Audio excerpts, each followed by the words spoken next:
Danny Bedwell will be on the general election ballot against the incumbent, Roger Wicker. He is seen by a number of people as part of the political establishment, and even some might consider him as part of the swamp. What is your biggest challenge facing the establishment, the swamp monster, Roger Wicker? My biggest obstacle is probably going to be convincing the Mississippi voter to get outside of their comfort zone just for a little bit, just for one election cycle. You know, for generations, decades and decades, we voted the same old.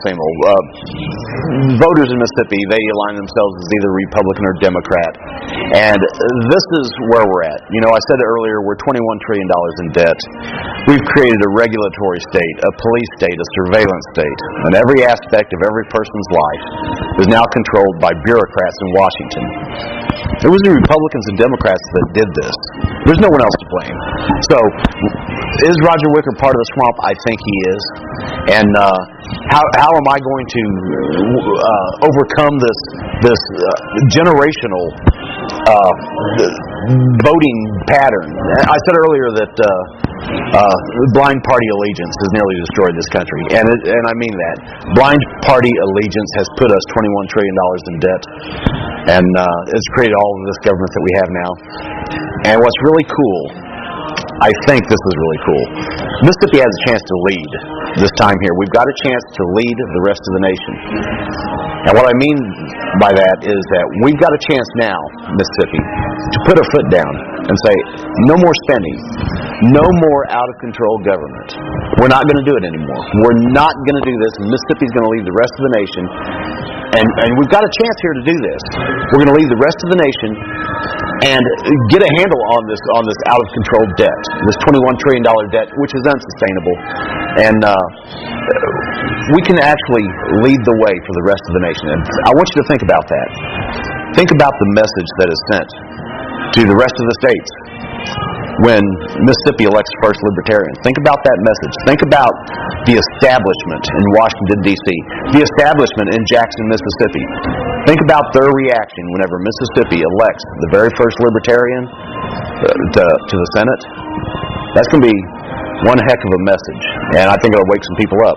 Oh, one thing that comes to mind, we have the rhetoric of drain the swamp, and it's attributed typically to the Republicans that are in office because we have a Republican majority. We did not get to where we are overnight. We did not get to where we are at the $21 trillion debt deficit that we have in a matter of 8, 12, 15 years. That means it took not just the Republicans, but the Democrat Party also. So your battle isn't just against the Republican mindset, even though that is, you know, Mississippi is considered a red state. Your battle is also against the Democrat mindset of always pulling the lever for the Democrat if you grew up that way. That's right. And I agree with that. And if we're going to be successful in this campaign, we're going to have to get votes from both Republicans and Democrats, people that have traditionally voted Republican Democrat. And you're familiar with the campaign, so you know we're getting a lot of support from both the Democrats and the Republicans, just regular Mississippians that don't identify with party politics. Just as you call her Mary Homemaker and Joe the Plumber and normal Mississippians that wake up every morning, go to work, and don't have time to focus on the stuff in Washington. We're getting a lot of support from those people. The establishment Republican parties, yeah, they're not... they don't like me, nor does the establishment Democratic Party. They don't like me, but usually the normal people that don't live their life according to political parties, I'm getting a lot of support from them, so it's encouraging. That's very encouraging. Encouraging for Mississippi. Yeah.